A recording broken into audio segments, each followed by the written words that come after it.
আপনারা সবাই কেমন আছেন? আশা করি ভালোই আছেন, কারণ এটা আমার ফার্স্ট ব্লগ। জানি না কেমন হবে, সবাই ব্লগ বানাচ্ছে, ভাবলাম আমিও একটুখানি শুরু করে দিই ব্লগ বানানো। কি দেখাবো, আমি কি করব, আগে কি করবো আমি ঠিক জানি না, তবুও ব্লগ বানানোর চেষ্টা করছি। ঠিক আছে, একটু লজ্জাও লাগছে, মাঠে ঘাটে কেউ নেই বলে, ওই জন্য আমি নিজে নিজেই ব্লগ বানাচ্ছি। কারণ ভোরবেলাতে খেলা হয়েছে, তো ওই জন্য আর কি ভিডিওটা সকালে দিতে পারলাম না। এখানে গ্রামগঞ্জ খুবই সুন্দর, আজকে খুব জোরে জোরে বৃষ্টি হলো। তো একটা দাদা আছে, দাদা নয় কাকা। अरे कहना क्या चाहते हो? আপনি ব্লগে কিছু বলতে চান? না দাদা, মালটা বিড়ি ফুঁকতে এসেছে, ওকে বিড়ি খেতে দেয়া হোক, কোনো অসুবিধা নেই। তো দেখো বন্ধুরা, যে গ্রাম বাংলা কেমন লাগে, ওটা ক্যামেরাও ভালো নয়।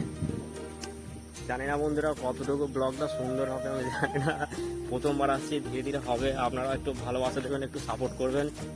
যেটা হচ্ছে কি, অনেক কাদা হয়ে গেছে, স্লিপ খেয়ে হয়তো পড়েও যেতে পারি, সেটা বড় ব্যাপার না। তোমার বন্ধুরা বাড়ি থেকে ফোন করলো, বলে আয় বাজারে যাবি। তাই জন্য বন্ধুরা চলুন দেখাই যায়, একটু বাজারের দিকেই যাওয়া যাক। চলুন ভিডিও দেখতে সময় বাজারে আমাদের মার্কেটিং করে আসবো, তখন দেখছি। চলো বন্ধুরা, বাজারে আর যেতে তো পারলাম না।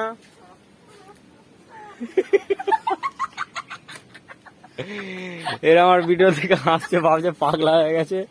ভিডিওটা এইখানেই শেষ করছি, ঠিক আছে? যদি ভালো লাগে অবশ্যই লাইক করবেন, যারা লাইক থেকে করবে না, শুধু দেখো, একটু সাপোর্ট করলেই চলবে। এরা ভাবছে কেউ ইউটিউব আমি চাপাতে পারবো না। হিসাব করছিস? সবাই ভালো থাকবেন, সুস্থ থাকবেন। বন্দে মাতারাম, জয় হিন্দ, ভারত মাতা কি জয়।